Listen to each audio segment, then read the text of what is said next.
guys, it's me Steven and welcome back to the channel. I actually managed to hit 2 uploads in 1 week. Doesn't feel nearly as impressive as I'd hoped it would.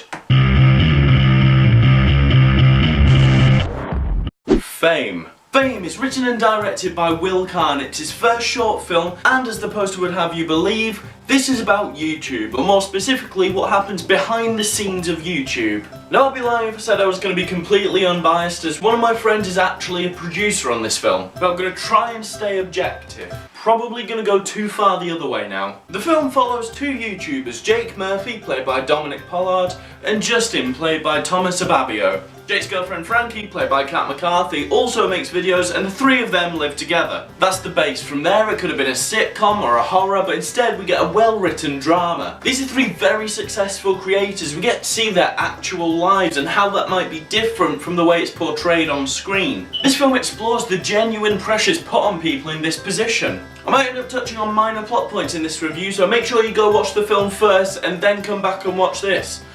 Please come back. I'm desperate for the views. Let's talk about the things I liked. First of all, the direction. This film is put together really well. I've got an eye for directing, kind of. It's like a lazy eye for directing. So when I was watching, I was thinking, it'd be cool if this happened. Oh wait, no, that's much cooler. There's a scene near the end where we cut to each character with them standing still after something huge is revealed, and each shot is framed beautifully. It says so much about each character without saying anything at all. Sometimes you see shots in films and you think, that definitely looked cooler on the storyboard. And this could easily have been one of them, but it just worked for this film. Number 2, subtleties. It'd be really easy to make a cut and paste YouTube short film, but in this one there's just little things that could easily be disregarded by a casual viewer. There's a scene where Jake and Justin are meeting a group of fans, and instead of just having each fan go up to the YouTuber and ask for a selfie like most directors would do, instead in the background Justin gets asked to record a video message. It's just a little detail that a lot of directors wouldn't have bothered to put in. We also have a joke about Friends, and then in the next scene there's a very unsubtle poster of Friends in the background,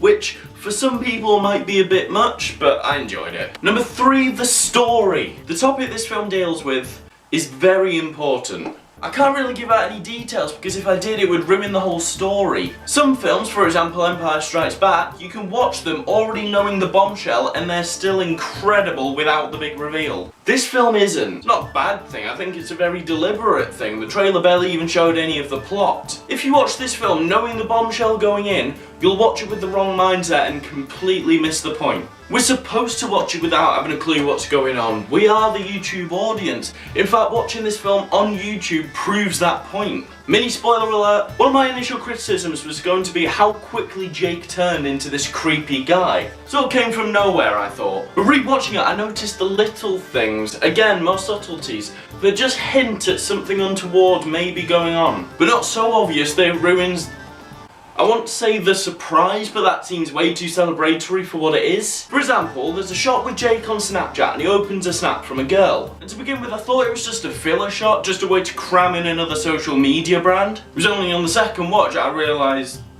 no, he's being a creep. So that criticism is obviously rescinded. Now on to some things I wasn't quite so fond of. Constructive criticism. Number 1, the jokes. With a film dealing with a topic like this, there aren't going to be many jokes, but the few that there are were very hit and miss for me. For example, the Friends joke at the beginning between Jake and his girlfriend worked. Gave us a nice funny moment between them, fine. Then Justin comes in and the joke gets extended.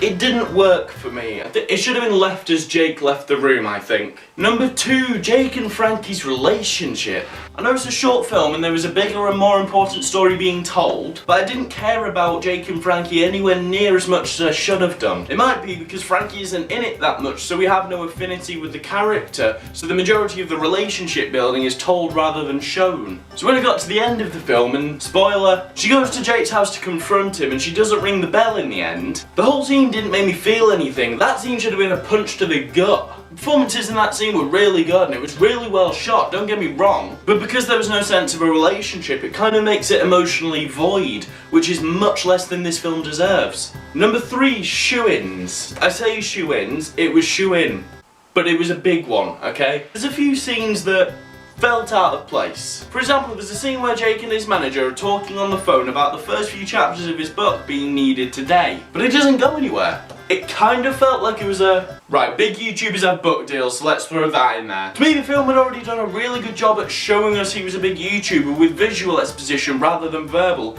And then it grabbed us by the throat and went, see? Only big YouTubers have book deals. Just felt like it was padding the runtime. Especially seeing as the agent had something else to talk to him about. She could have just told him that and then cut the whole book thing out. I personally think it would have been cooler to, instead of having this conversation about the book, maybe just have an already made book in the background of a shot. Maybe you have a certificate for record sales or something hung up in the background of a shot, or even just on the floor, as that would be more in tune with his character. Just so people can see it but not be explicitly told about it. Overall guys, this is a really good film. I definitely recommend it, and please watch it in the highest quality you can because it's beautiful and it deserves to be seen that way. I'm looking forward to see what Will Carne does next. I'm going to give FaMe 4 stars out of 5. Make sure you're going over to Will's channel to go check his other stuff out, and also make sure to check out my friend Becca's channel, who was one of the 2 producers on this film. So that was my first film review. Let me know what you think. Did you like it? Did you love it? Comment down below what films I should review. Leave me a like if you enjoyed it because it really helps me out. You can click the circle to go subscribe to my channel. Remember to click on my bell to be told when I make a new video.